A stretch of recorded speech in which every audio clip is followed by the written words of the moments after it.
Page రాతలు, TV5లో వార్తలు, ABNలో వార్తలు, దుమ్ము దులిపేస్తే పెద్ద నాయకుడు అయిపోతాడు అనుకుంటున్నారు.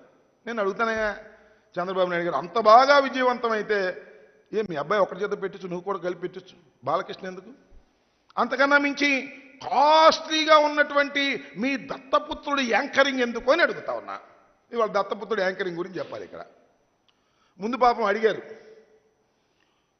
చంద్రబాబు నాయుడు గారు, మా అబ్బాయి నాయకుడిని చేయాలనుకుంటున్నాను, యువగణం విజయవంతం కాలేదు, నువ్వు వస్తే ఆఖరిలో బాగా జనం కూడా వస్తారు, నువ్వు రమ్మని అన్నారు.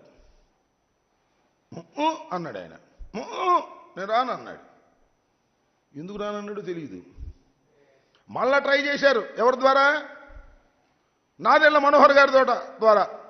అయ్యా నువ్వైనా చెప్పు, మా అబ్బాయి యోగడం మీటింగ్కి ఎండింగ్కి పవన్ కళ్యాణ్ గారు మా దత్తపుత్రుడు వచ్చేటట్టుగా చేయమంటే అన్నాడు. మళ్ళా మొన్న వెళ్ళారండి, చంద్రబాబు నాయుడు ఇంటికే వెళ్ళాడు, అన్నీ మాట్లాడుకున్నాడు. ఏం మాట్లాడుకున్నాడో తెలుసా? సీట్లు, నోట్లు. పాపం ఉదయభాన్ అయితే ఓన్లీ నోట్లే.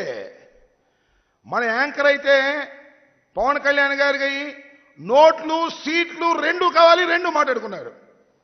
అప్పుడు అన్నాయన అన్నాడు. ఇప్పుడు ఒకసారి అన్నాడు, ఇప్పుడు అన్నాడు. రేపు వెళ్తున్నాడంట అక్కడికి. చంద్రబాబు నాయుడు గారి ఆహ్వానం మేరకు కిరాయి తీసుకొని యాంకరింగ్కు వెళ్లే స్థాయికి దిగజారిపోయినటువంటి జనసేన అధ్యక్షుడు పవన్ కళ్యాణ్ గారు గుర్తించమని మనం చేస్తున్నా. రాష్ట్ర ప్రజలను గుర్తించమని మనం చేస్తున్నా. జన సైనికులను గుర్తించమని మనం చేస్తున్నా.